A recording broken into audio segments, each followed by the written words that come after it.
चलो अब बात करते हैं नेक्स्ट कॉन्सेप्ट की। पहला मेरे को बताओ ये वाला कॉन्सेप्ट समझ में आया। अब नेक्स्ट पॉइंट उठता है डीपीएसपी। बोले तो डिसीज पार्टनर शेयरिंग प्रॉफिट। क्या बोला? Disease partner.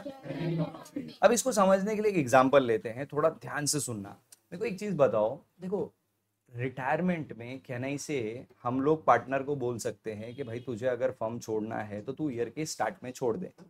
कब छोड़ दे भाई? ईयर के।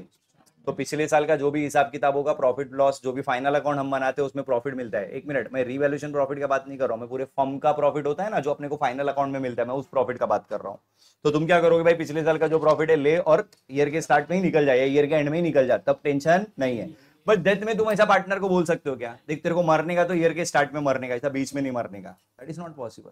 तो डेथ में बंदा कभी भी मर सकता है, ईयर के स्टार्ट में, ईयर के मिड में, ईयर के एंड में, उसका चॉइस है। उसका चॉइस मतलब समझ रहे हो ना? ठीक है, ऐसा नहीं का ओड़ी मार देने का जाके। सो मुद्दे का बात ये है कि डेथ ऑफ पार्टनर में डेट ऑफ डेथ ईयर के बीच में कभी भी हो सकता है, बरोबर। अब थोड़ा सा दिमाग लगाओ, हमारा ईयर स्टार्ट कब होता है?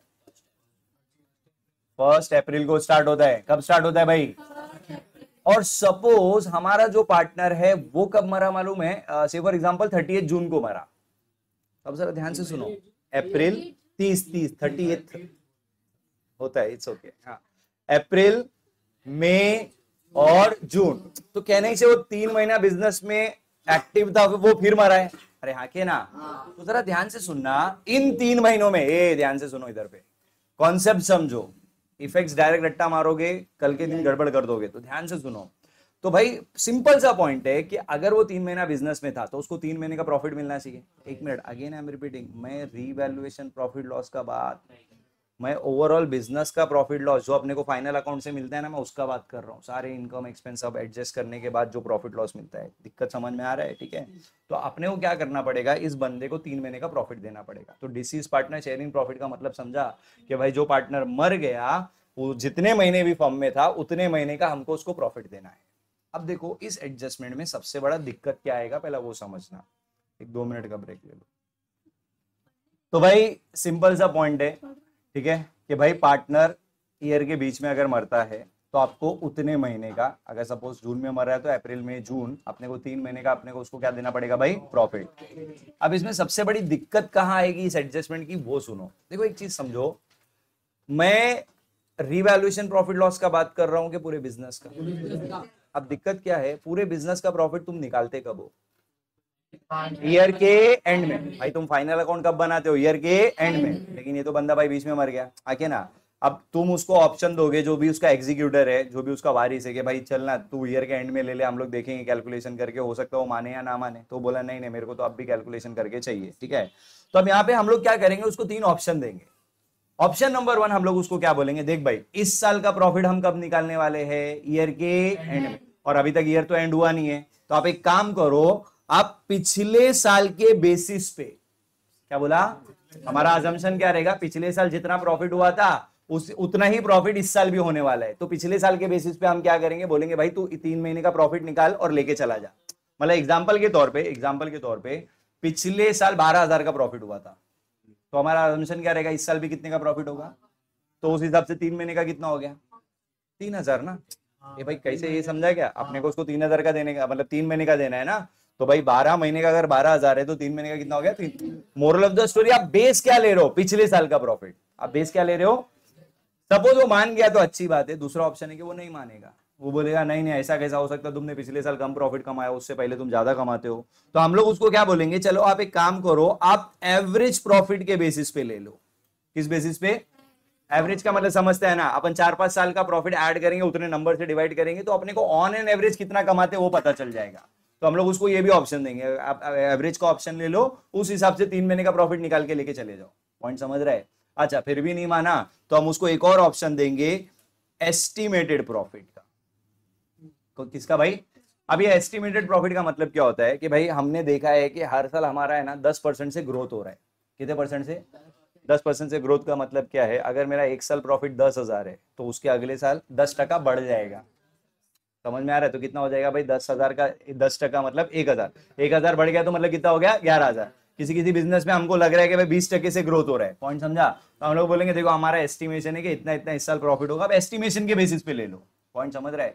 तो भाई फिर से बोल रहा हूं, हम लोग सामने वाले को जो भी उसका लीगल एग्जीक्यूटर है, हम उसको 3 ऑप्शन देंगे कि आप एक काम करो, कौन से बेसिस पे ले लो, प्रीवियस ईयर के प्रॉफिट के बेसिस पे ले लो, एवरेज प्रॉफिट के बेसिस पे ले लो, या तो एस्टिमेटेड प्रॉफिट पे। अब तुम बोलोगे सर ये हम लोग कैसा चूज करेंगे? आपको चूज नहीं करना है, सब में दिया रहेगा।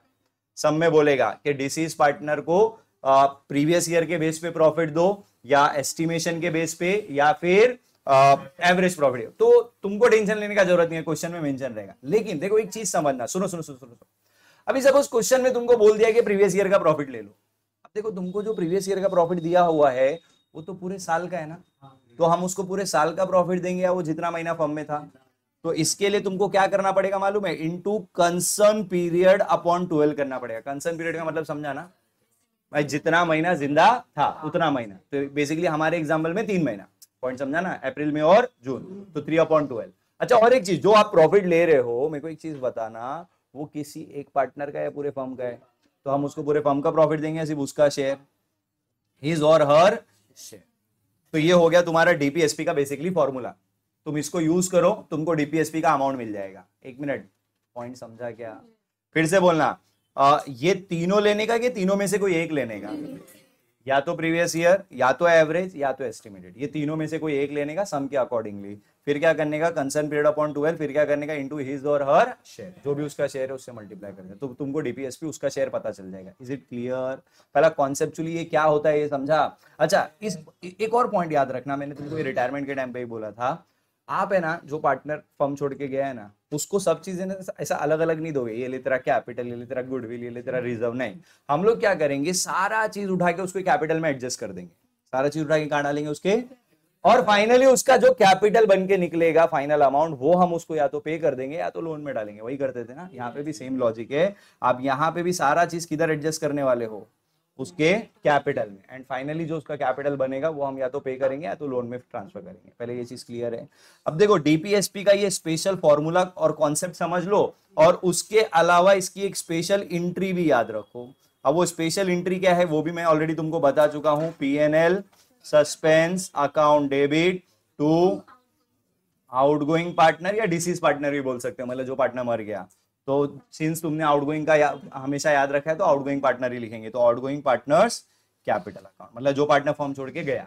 ये समझा कि नहीं समझा? फिर से बोलना, क्या एंट्री होती है? PNL suspense account debit to outgoing partners capital account. अब इसका लॉजिक भी समझ लो, क्यों ये डेबिट हो रहा है, क्यों क्रेडिट हो रहा है, वो सुनो। इधर इधर इधर इधर भाई, मुझे एक चीज बताओ। पहला पॉइंट, ये जो प्रॉफिट है ये हमको आउटगोइंग पार्टनर को देना है आके ना। अगर आपको आउटगोइंग पार्टनर को कुछ भी देना है, उसको डायरेक्ट कैश नहीं देंगे, हम उसके कैपिटल के क्रेडिट में डालेंगे। क्या डालेंगे भाई? उसके कैपिटल के, क्योंकि हमको उसका कैपिटल बढ़ाना है ना, कि हाँ भाई ये भी, और कैपिटल को बढ़ाने के लिए हमेशा कैपिटल को क्या करने का? क्रेडिट करने का। इसके लिए मैंने आउटगोइंग के क्रेडिट में दिखा दिया। बट पॉइंट सुनो, ये जो प्रॉफिट हमको देना है, 1 मिनट, ये बिजनेस का प्रॉफिट है ना, और बिजनेस का प्रॉफिट कब निकलता है? ईयर के एंड में पीएनएल अकाउंट से। किधर से निकलता है? बट ईयर के बीच में तो तुम पीएनएल अकाउंट बना नहीं सकते हो। तो पीएनएल अकाउंट के बदले हम टेम्पररी एक अकाउंट बनाते हैं जिसको बोलते हैं पीएनएल सस्पेंस। फिर से बोलना, पीएनएल सस्पेंस किसके बदले बनाया है?